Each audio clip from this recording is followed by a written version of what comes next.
हमारा हाथ उठाया तो हॉल में गूंजती उस मर्दाना और रूपदार आवाज ने जैसे वहां मौजूद हर शख्स को पत्थर का कर दिया। मेरी सास का हाथ हवा में ही मौलक रह गया, जो अभी मेरे गाल पर दूसरा थप्पड़ रसीद करने के लिए उठा था।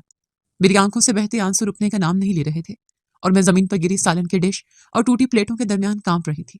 सबकी नजरें दरवाजे पर खड़े उस शख्स पर थी जिसकी आंखों में उस वक्त शोले भड़क रहे थे। यह हमारे घर का मामला है बेटा, तुम बीच में मत पड़ो।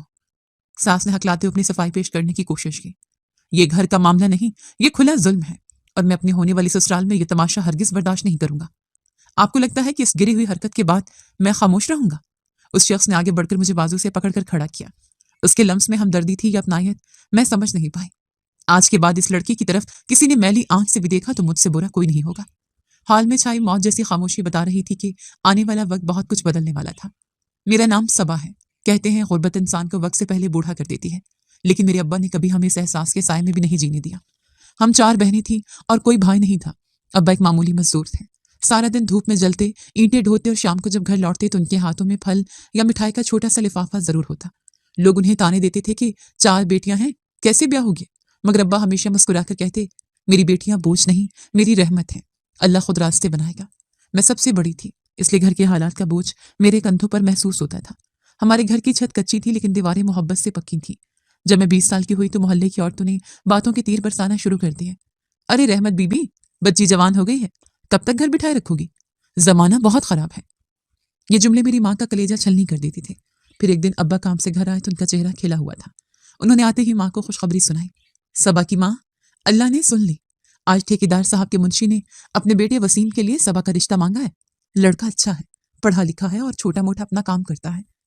माँ ने शुक्राने की नफल अदा की। जब वो लोग मुझे देखने आए तो मेरी सास, जो उस वक्त बहुत मीठी बनी हुई थी, उन्होंने मुझे सर से पांव तक टिटोल कर देखा। माशाल्लाह, बच्ची तो प्यारी है, बस हमें जहेज वहेज कुछ नहीं चाहिए, बस बच्ची सलीका मन होनी चाहिए। मेरी होने वाली सास की उन चिकनी चपड़ी बातों ने मेरे सादालो वालिदैन का दिल जीत लिया था। वसीम खुद भी साथ आया था। वो खामोश, तबाह और सुलझा हुआ लग रहा था। शादी की तारीख तय पा गई। अब्बा ने अपनी जिंदगी भर की जमा पूंजी लगा दी ताकि उनकी लाडली बेटी को किसी चीज की कमी ना हो। जिस दिन मेरा निकाह था उस दिन घर में बहुत चहल पहल थी। मैं दुल्हन बनी बैठी थी जब अब्बा मेरे पास आए। उनकी आंखों में आंसू तैर रहे थे। मेरी गुड़िया, आज तुम पराया हो जाओगी। मैंने अपनी हैसियत से बढ़कर तुम्हारे लिए किया है, लेकिन फिर भी कोई कमी रह जाए तो माफ कर देना। अब्बा ने मेरे सर पर हाथ रखा। अब्बा, आपने तो मुझे शहजादियों की तरह पाला है। मैं उनके गले लगकर रो पड़ी। रुखसती के वक्त अब्बा ने मुझे एक बात कही जो मेरे दिल पर नक्श हो गई। बेटा, ससुराल में जुबान मीठी रखना और आंखें नीची। गरीब बेटियों का असल जहेज उनकी तरबियत होती है। बस मेरी इज्जत का ख्याल रखना। मुझे क्या मालूम था कि ये तरबियत और इज्जत का पास ही आगे चलकर मेरा इम्तिहान बनने वाला था। मेरी डोली उठी और मैं अपने प्यारे घर को छोड़कर वसीम के घर आ गई। मेरा ससुराल बज़ाहिर एक मिडिल क्लास घराना था, लेकिन यहाँ की फजा हमारे घर से बहुत मुख्तलिफ थी। वसीम की माँ और बहन जहांआरा, जिन्हें मैं प्यार से आपी कहती थी, उनके तेवर शादी के अगले ही दिन से कुछ बदले बदले लग रहे थे। अगली सुबह जब मैं किचन में नाश्ता बनाने गई तो सास वहीं खड़ी थी। बहू, हमारे यहाँ देर तक सोने का रवाज नहीं है। और सुन, वसीम को पराठे करारे पसंद है, जरा ध्यान से बनाना। ये ना हो कि पहले दिन ही बदमज़गी हो। उनके लहजे में जो कड़वाहट थी वो कल वाली मिठास से बिल्कुल अलग थी। वसीम बहुत अच्छे शौहर थे। वो मेरा बहुत ख्याल रखते थे। जब उन्होंने मुझे मुंह दिखाई में सोने की अंगूठी दी तो बोले, सबा, मैं जानता हूँ ये घर तुम्हारे लिए नया है। अम्मी का मिजाज थोड़ा सख्त है, लेकिन तुम दिल पर मत लेना। मैं हमेशा तुम्हारे साथ हूँ। वसीम की मोहब्बत ने मुझे हर डर से बेनियाज कर दिया था। मुझे लगा कि अब्बा ठीक कहते थे, मेरी किस्मत अच्छी है। मैं बहुत खुश थी कि मुझे वसीम जैसा जीवन साथी मिला, लेकिन मैं इस बात से अनजान थी कि खुशी का ये सूरज बस कुछ ही देर का मेहमान है। एक रात अब्बा ने बातों बातों में एक अजीब जिक्र छेड़ा था। वो बहुत उदास थे और पुरानी तस्वीर देख रहे थे। सबा बेटा, काश आज मेरा भाई जिंदा होता या हमसे ना बिछड़ा होता तो हमारे हालात ऐसे ना होते। दौलत का नशा इंसान को अपनों से दूर कर देता है। मैंने पूछा, कौन सा भाई अब्बा? उन्होंने बात टाल दी। छोड़ो बेटा, पुरानी बातें हैं। बस इतना समझ लो कि कुछ रिश्ते खो जाएं तो फिर कभी नहीं मिलते। शायद वो किसी और दुनिया का बासी बन चुका है। मुझे उस वक्त उनकी बात की गहराई समझ नहीं आई थी, लेकिन दिल में एक अजीब सा खटका लगा रहा था कि अब्बा किसकी बात कर रहे हैं। क्या वाकई हमारा कोई ऐसा अमीर रिश्तेदार था जिससे हम लाइल्म थे? खैर, शादी के इब्तदाई दिन गुजर रहे थे। मेरी नंद जहांआरा यूनिवर्सिटी जाती थी और खुद को आसमान की मखलूक समझती थी। वो मुझे हमेशा हकारत से देखती। भाभी, ये मेरे कपड़े इस्त्री कर दें और ध्यान रहे शिकन ना आए। वो हुक्म चलाती और मैं मुस्कुराकर मान लेती, क्योंकि अब्बा ने कहा था कि ससुराल वालों का दिल जीतना है।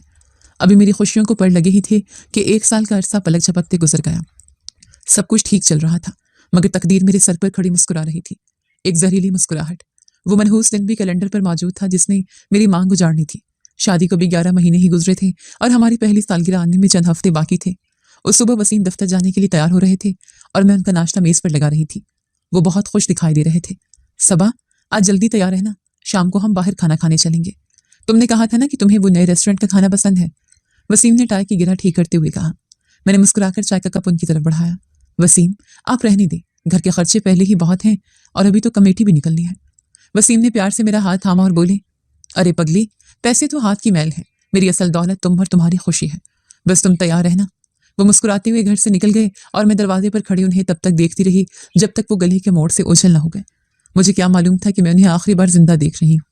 मैं सारा दिन घर के कामों में मसरूफ रही और शाम का इंतजार करने लगी। शाम के 6 बजे का वक्त था। बाहर बादल घर कर आए थे और हल्की बूंदाबांदी शुरू हो चुकी थी। अचानक घर के फोन की घंटी बजी।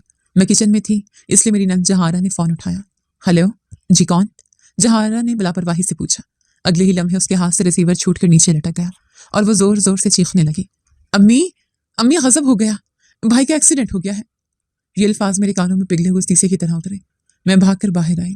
सास नमाज की चादर सर पर रखे कमरे से बाहर निकली। क्या बक रही हो? मेरे बेटे को क्या हुआ?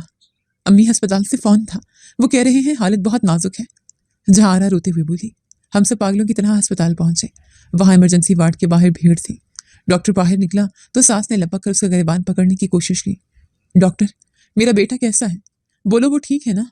डॉक्टर ने सर झुका लिया और भारी आवाज में बोला, हम शर्मिंदा हैं, मरीज को सर पर बहुत गहरी चोट आई थी, हम उन्हें बचा नहीं सके। उस एक जुमले ने मेरी दुनिया अंधेर कर दी। सास वहीं फर्श पर गिर गई और धाड़े मार मार कर रोने लगी। हाय मेरा शेर जैसा बेटा चला गया, हाय मैं लुट गई। मैं बुत बनी दीवार के सहारे खड़ी थी। मेरे हलक से आवाज नहीं निकल रही थी, बस आंखों से आंसू बह रहे थे। वसीम का वादा याद आ रहा था कि वो शाम को जल्दी आएंगे। वो आए तो सही, लेकिन कफन ओढ़कर। लाश घर पहुंची तो कोहराम मच गया। मोहल्ले की औरतें जमा हो गईं। अभी जनाजा उठा भी नहीं था कि सास का रवैया मेरे साथ बदलना शुरू हो गया। मैं वसीम के चेहरे के पास बैठी रो रही थी कि सास ने मुझे बाजू से पकड़कर जोर से झंझोड़ा। परे हट मनहूस, खा गई मेरे बेटे को। अभी साल नहीं गुजरा और तूने मेरा घर उजाड़ दिया। ये सब तेरे मनहूस कदमों का असर है। सास ने सबके सामने मुझे धक्का दिया। औरतों ने सास को समझाने की कोशिश की। बहन, होश करो, ये अल्लाह की रजा थी, बच्ची तो खुद बेवा हो गई है। लेकिन सास की आंखों में नफरत के शोले थे। कैसी रजा? जब से ये मेरे घर आई है कारोबार मंदा हो गया और आज मेरा बेटा ही चला गया। ये डाइन है। तदफीन के बाद अब्बा और अम्मा मुझे लेने आए। अब्बा का चेहरा जर्द था और वो बहुत कमजोर लग रहे थे। वसीम के गम ने उन्हें भी तोड़ दिया था। बेटी, अब यहाँ क्या रह गया है, चलो हमारे साथ। अब्बा ने मेरा सर चूमा। मैं अपना सामान समेटने लगी तो मेरी नजर अपनी 3 कंवारी बहनों पर पड़ी जो एक कोने में सहमी खड़ी थी। अब्बा का काम बंद हो चुका था और वो बूढ़े हो चुके थे। वसीम ही तो थे जो कभी कभार अब्बा की मदद कर देते थे। अब अगर मैं भी बेवा होकर वापस जाती तो उनका बोझ कैसे उठता। मेरी वजह से मेरी बहनों के रिश्ते भी रुक जाते। मैंने दुपट्टे से आंसू पोंछे और फैसला कर लिया। मैं अब्बा के पास जाकर बोली, अब्बा मैं नहीं जाऊंगी, ये मेरा घर है, वसीम की यादें हैं यहाँ, मैं इद्दत यहीं पूरी करूंगी। अम्मा ने रोते हुए कहा, सबा तेरी सास का रवैया देख रही है तू, ये तुझे जीने नहीं देंगी। अम्मा, अल्लाह मालिक है, मैं बर्दाश्त कर लूंगी, आप बस दुआ कीजिएगा। मैंने दिल पर पत्थर रखकर उन्हें वापस भेज दिया। अब्बा और अम्मा रोते हुए रुखसत हो गए। जैसे ही दरवाजा बंद हुआ मुझे एहसास हुआ कि मैंने शेर की कछार में अकेले रहने का फैसला कर लिया है। अगली ही सुबह सास मेरे कमरे में आए। मैं जानमाज पर बैठी थी। सुनो महारानी, वो वक्त गया जब मेरा बेटा तुम्हारे नखरे उठाता था। अब इस घर में रहना है तो नौकरानियों की तरह काम करना पड़ेगा। मुफ्त की रोटियां तोड़ने की जगह नहीं है ये। उठो और सफाई शुरू करो। मैंने खामोशी से सर झुका लिया और किचन की तरफ चल दी। जहारा कुर्सी पर टांग रखे बैठी सेब खा रही थी। मुझे देखते ही बोली, भाभी मेरे कमरे की भी सफाई कर दीजिएगा, मुझे डस्ट एलर्जी है, इसलिए मैं खुद नहीं करूंगी। उनके लहजे में वही जहर था जो सास की बातों में था। मैं समझ गई थी कि वसीम के जाते ही मेरे सर से इज्जत की छत छीन ली गई है और अब मुझे इस घर में अपनी सांसों की कीमत जिल्लत सहकर अदा करनी होगी। लेकिन मैं नहीं जानती थी कि ये तो अभी शुरुआत है। अभी तो जुल्म के वो पहाड़ टूटने वाले थे जिनका मैंने तसव्वुर भी नहीं किया था। दिन हफ्तों में और हफ्ते महीनों में बदल रहे थे, मगर मेरे लिए हर गुजरता लम्हा किसी अजाब से कम नहीं था। वसीम को गए अभी कुछ ही अरसा गुजरा था, लेकिन उस घर में मेरी हैसियत घर की बहू से कम होकर एक मुफ्त की मुलाजमा जैसी हो गई थी। मैं सुबह सवेरे उठती, झाड़ू पोंछा करती, नाश्ता बनाती और फिर सास और नंद के उठने का इंतजार करती। एक सुबह मैं किचन में बर्तन धो रही थी कि सास की आवाज गूंजी, अरे ओ नवाबजादी, नाश्ता कब मिलेगा, या आज भी भूखा मारने का इरादा है? मैं जल्दी से हाथ पहुंचती हुई ट्रे लेकर डाइनिंग टेबल पर पहुंची। जहां आरा पहले से कुर्सी पर विराजमान थी। मैंने लरजते हाथों से चाय का कप सास के आगे रखा। उन्होंने एक घूंट भरा और अगले ही लम्हे गर्म चाय प्याली समेत फर्श पर दे मारी। ये क्या है, इतनी चीनी? तुम चाहती हो मुझे शुगर हो जाए और मैं भी मर जाऊं ताकि इस घर पर तुम्हारा राज हो? वो चीखी। मैं सहम कर पीछे हटी। नहीं अम्मा जी, मैंने तो रोज की तरह ही चीनी डाली थी। जुबान चलाती आगे से।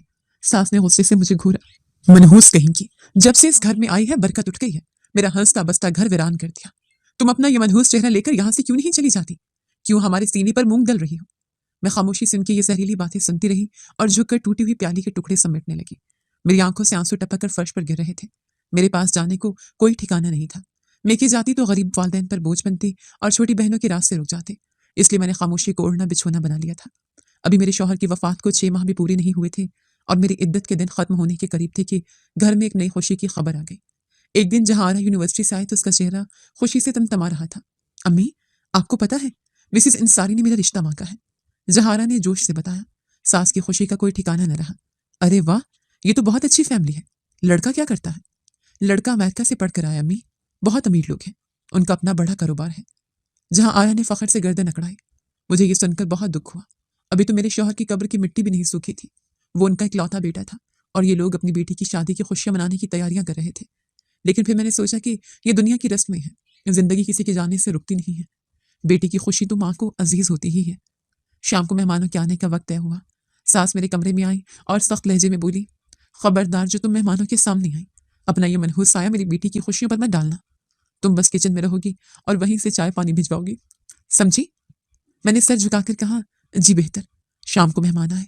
लड़के की माँ और बहनें आई थी। उन्होंने जहारा को देखा और पसंद कर लिया। लड़का चूंकि अमेरिका पलट था और काफी मॉडर्न था, इसलिए उन्होंने चट मंगनी और पट ब्याह की ख्वाहिश जाहिर की। जब मेहमान चले गए तो जहारा की खुशी देखने वाली थी। वो मेरे पास किचन में आए जहां मैं रात का खाना बना रही थी। भाभी, देखा आपने मेरे नसीब कितने अच्छे हैं। लड़का अमेरिका रिटर्न है। अब मैं उस घर के छोटे मोटे मसाइल से दूर एक अलग दुनिया में रहूंगी। मैंने मदम लहजे में कहा, मुबारक हो जहारा, अल्लाह तुम्हारे नसीब अच्छे करे। उसने हकारत से मुझे देखा। वैसे भाभी, आपको तो जलन हो रही होगी ना? मैं कहाँ जा रही हूँ और आप यहीं सड़ रही हैं। लेकिन क्या करें, किस्मत अपनी अपनी। उसके अल्फाज तीर की तरह मेरे दिल में पेवस्त हो गए। वो कितनी आसानी से मेरा मजाक उड़ा रही थी।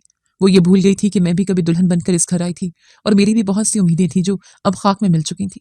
अगले चंद दिनों में बात पक्की हो गई। सास का रवैया मजीद फिरौन जैसा हो गया। वो बात बात पर मुझे जिताती कि उनकी बेटी लाखों में एक है और मैं 2 टके की हूँ। एक दिन सास ने मुझे बुलाया और हुक्म सादर किया, सुनो, लड़के वाले रस्म के लिए आ रहे हैं। पूरे घर की सफाई होनी चाहिए और खाने का इंतजाम भी घर पर ही होगा। मुझे किसी किस्म की कमी बर्दाश्त नहीं होगी। अगर मेरी नाक कटी तो मैं तुम्हारी जुबान काट दूंगी। मुझे अंदाजा हो गया था कि आने वाले दिन मेरे लिए मजीद कठिन होने वाले हैं। नंद का रिश्ता तो तय हो गया था, लेकिन उस रिश्ते की आड़ में मुझ पर जो जुल्म होने वाला था उसका मुझे वहमो गुमान भी नहीं था। ये लोग मुझे इंसान नहीं बल्कि जज्बात से आरी मशीन समझ रहे थे और मैं बेबसी की तस्वीर बनी अपने रब की तरफ देख रही थी कि शायद वही कोई मौजज़ा दिखा दे।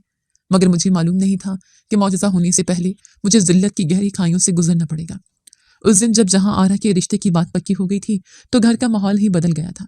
अभी हम इस खबर को हजम कर रहे थे कि जहां आरा यूनिवर्सिटी से भागती हुई आई और आते ही उसने पूरे घर को सर पर उठा लिया। अम्मी, अम्मी कहाँ हैं आप? जल्दी बाहर आए, बहुत बड़ी खुशखबरी है। सास घबराकर कमरे से बाहर निकली। क्या हुआ बेटी, खैरियत तो है? जहारा का चेहरा खुशी से तमतमा रहा था। वो अपनी माँ के गले लग गई और बोली, अम्मी, आप यकीन नहीं करेंगी, अदील का फोन आया था। उनकी प्रमोशन हो गई है। वो अब असिस्टेंट कमिश्नर नहीं बल्कि डिप्टी कमिश्नर बन गए हैं। उन्हें जिले का चार्ज मिल गया है। ये सुनते ही सास के तो पांव जमीन पर नहीं टिक रहे थे। उन्होंने फौरन आसमान की तरफ हाथ उठाकर दुआ मांगी, या अल्लाह तेरा लाख लाख शुक्र है, मेरी बेटी तो अब राज करेगी, डिप्टी कमिश्नर की बीवी बनेगी।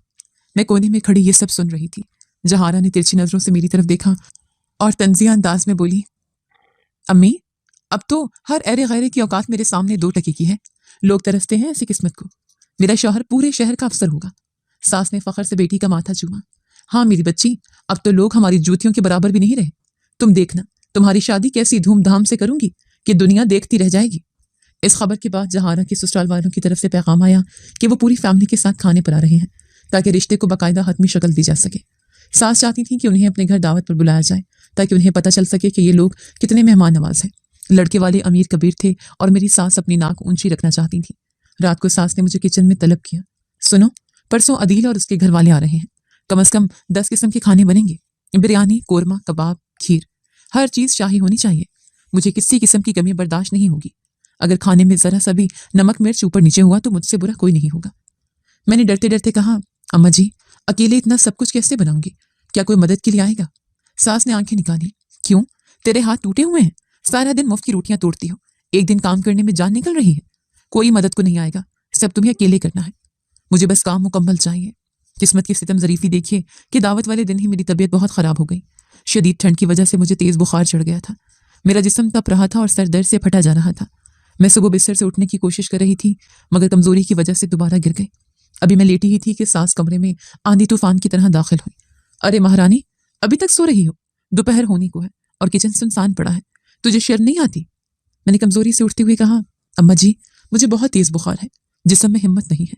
आज मुझे छुट्टी दे दें, मैं कल सारा काम कर लूंगी। सास ने ये सुनते ही एक जोरदार झटके से मेरा बाजू पकड़कर मुझे बिस्तर से नीचे उतारा। बहाने मत बना, आज मेरी बेटी के ससुराल वाले आ रहे हैं और तू यहाँ नखरे दिखा रही है। मेरा बेटा खा गई और अब मेरी बेटी की खुशियों को नजर लगाना चाहती हो? उठो और जाकर काम संभाल, वरना वो हशर करूंगी कि कयामत तक याद रखेगी। उनका रवैया इतना जालिमाना था कि मैं दंग रह गई। तेज बुखार में मेरा जिस्म कांप रहा था, लेकिन उनकी आंखों में जरा सी भी हमदर्दी नहीं थी। वो मुझे धकेलती हुई किचन की तरफ ले गई।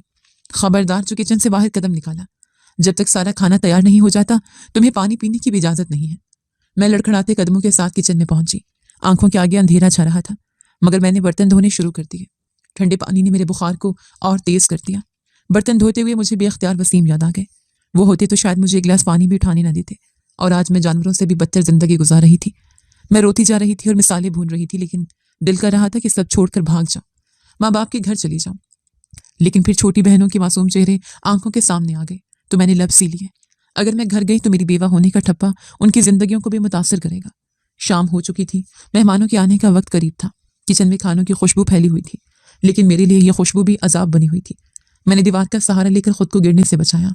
अभी मैं आखिरी डिश तैयार कर रही थी कि सास दोबारा किचन में आई। उन्होंने देगचियों की ढक्कन उठाकर देखा। खाना तो ठीक लग रहा है, लेकिन याद रखना, मेहमानों के सामने अपनी मनहूस सूरत मत दिखाना। बस खाना लगाकर गायब हो जाना। अगर किसी चीज की कमी हुई तो आज की सारी रात तो बाहर सहन में ठंडे फर्श पर गुजारोगी। तुम्हें कमरे में दाखिल नहीं होने दूंगी। मैंने डर के मारे जल्दी से इस बात में सर हिला दिया। किसी चीज की कमी नहीं होगी अम्मा जी। बाहर गाड़ियों के रुकने की आवाज आई। मेहमान आ चुके थे। मेरे दिल की धड़कन तेज हो गई, क्योंकि अब मुझे भारी डिशें उठाकर डाइनिंग टेबल तक ले जानी थी। बुखार से मेरा जिस्म टूट रहा था, लेकिन मैंने हिम्मत जमा की और पहली डिश उठाई। मुझे नहीं मालूम था कि अगला 1 घंटा मेरी जिंदगी में कितना बड़ा तूफान लाने वाला है। मैंने एक आखिरी नजर दस्तरख्वान पर डाली ताकि तसल्ली कर सकूं कि कोई कमी तो नहीं रह गई।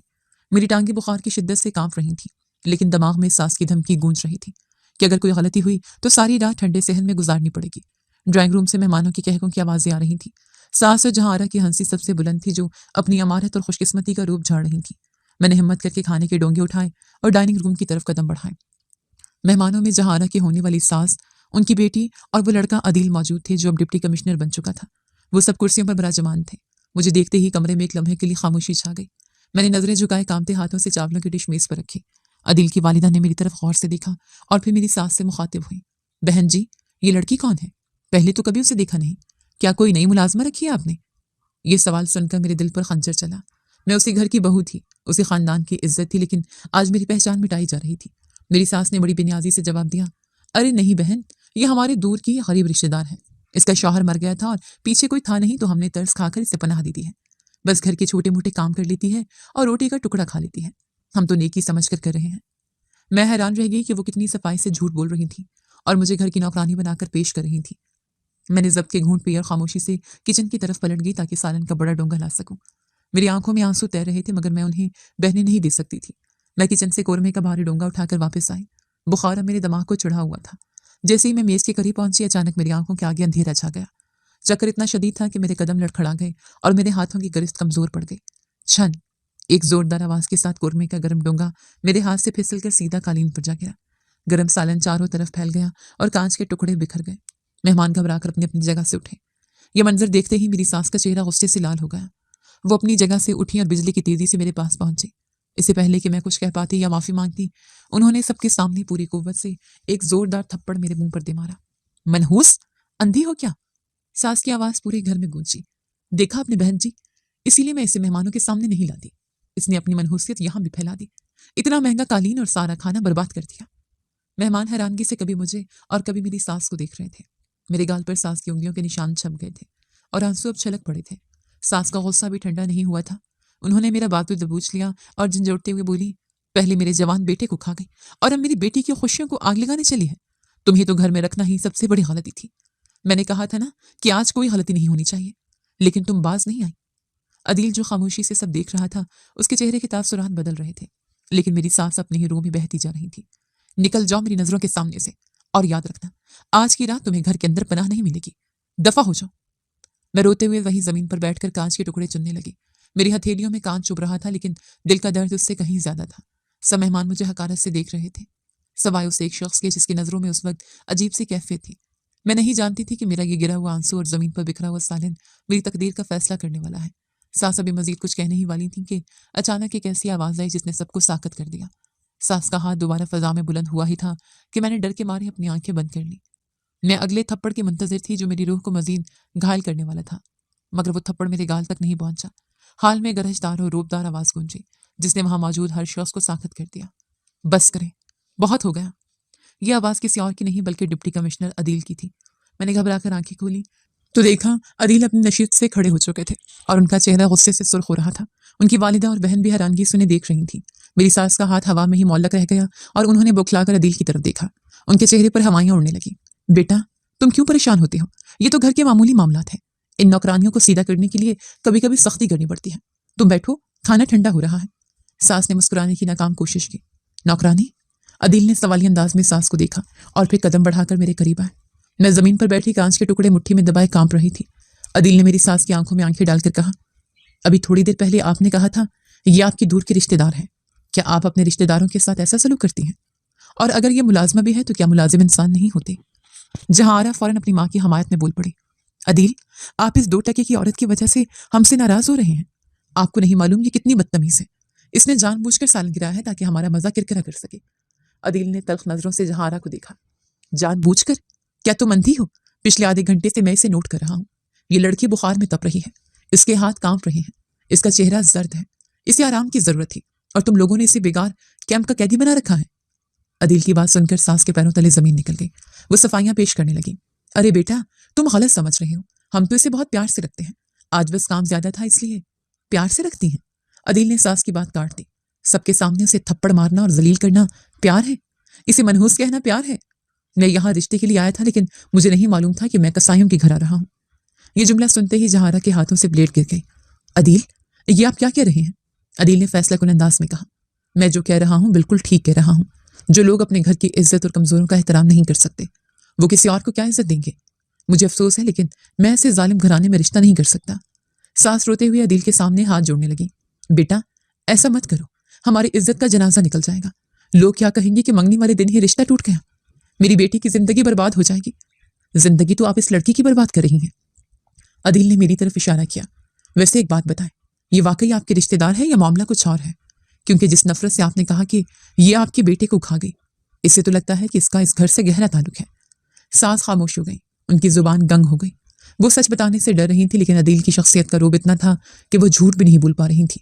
تبھی میں نے ہمت کی اور مدھم آواز میں کہا، میں ان کی بہو ہوں، ان کے مرحوم بیٹے وسیم کی بیوہ۔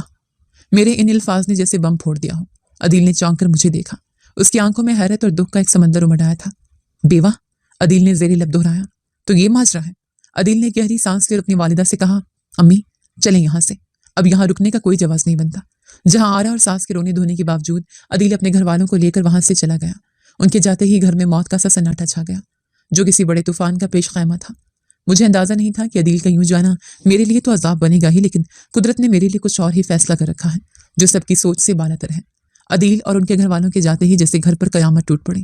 گاڑی کی آواز مدھم ہوتے ہی میری ساس کسی زخمی شیرنی کی طرح میری طرف پلٹی۔ ان کی آنکھوں میں خون اتر آیا تھا۔ انہوں نے مجھے بالوں سے پکڑ کر زمین پر گھسیٹا اور چیخیں، خوش ہو اب؟ کلیجہ ٹھنڈا ہو گیا تمہارا؟ میری بیٹی کا گھر اجاڑ کر اب سکون مل گیا تمہیں؟ میں نے کہا تھا کہ منحوس